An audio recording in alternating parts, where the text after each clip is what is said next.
Hey everybody, Felix Staffelbaker here. I wanted to make a video about the global debt and just how big of an issue it actually is.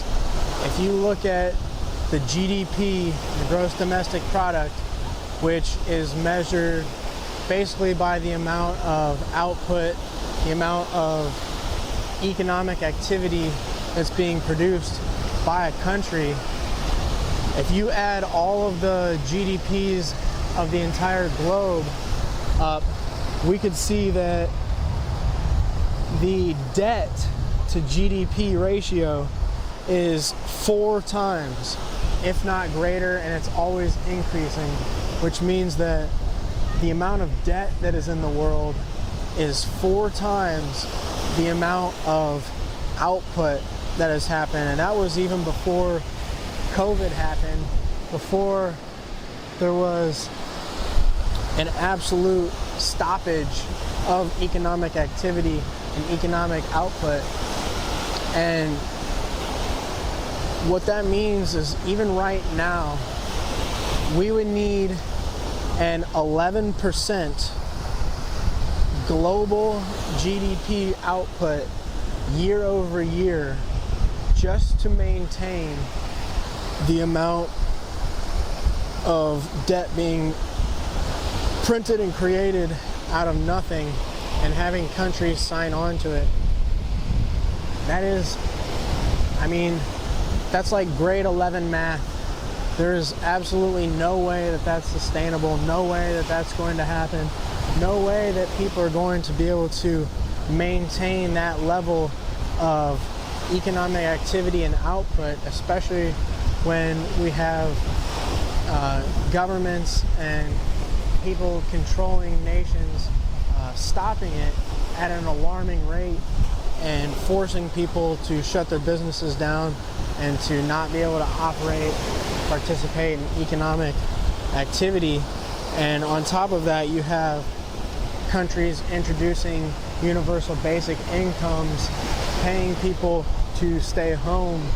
And what that incentivizes is people make more money to not work than to come into work. So by default, you're automatically slowing down economic output on top of that, and you're not allowing for real economics to happen, for the engines of the world to operate.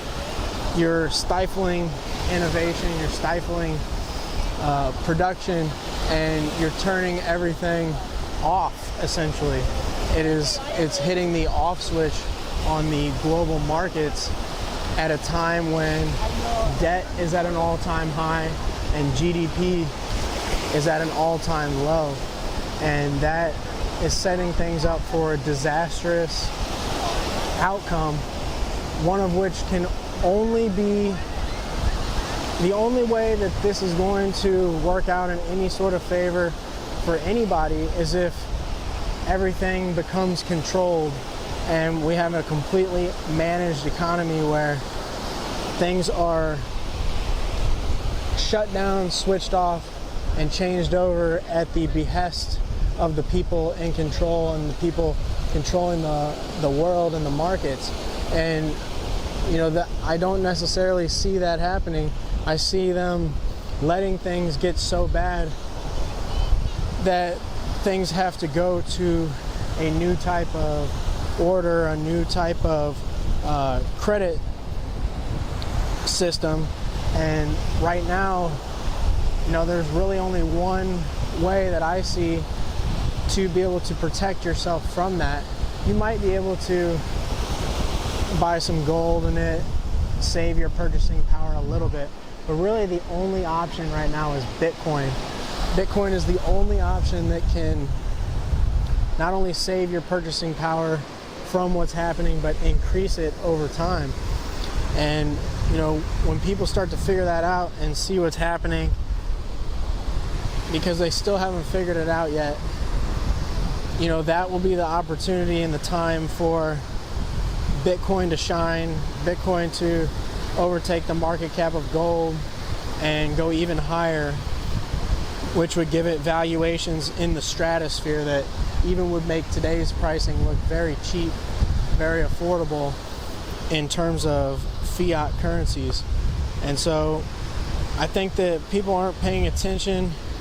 You know, obviously if you're watching these videos, if you're into crypto and you're into real information, you definitely have a leg up and understand what's more or less taking place and how Bitcoin is the answer to that. And that's the first start. All you can do right now is preserve your purchasing power of your time and your labor, and brace for what's coming, and hope that the new system will be able to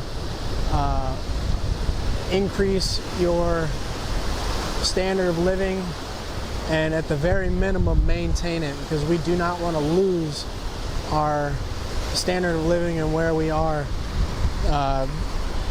And you know, the current system and the current models are trying to take your standard of living down, take everything down some levels. So the main takeaway is just to buy Bitcoin and hold it. I just want to put that out there. Stoffel Baker out.